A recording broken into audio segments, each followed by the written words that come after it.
নমস্কার, আমি একটা কবিতা বলবো রবীন্দ্রনাথ ঠাকুরের লেখা জ্যোতিষশাস্ত্র।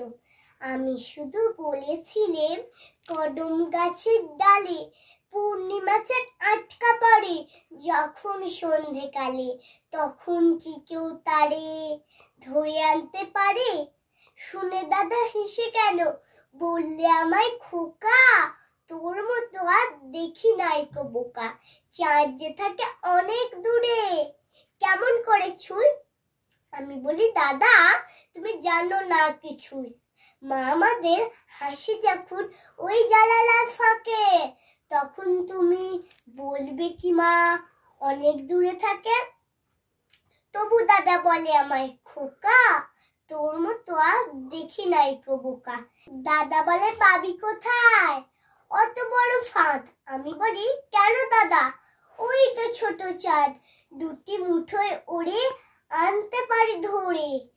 শুনে দাদা হেসে কেন বললে আমায় খোকা, তোর মতো আর দেখি নাই কো বোকা। চাঁদ যদি এই কাছে আসতো দেখতে কত বড়।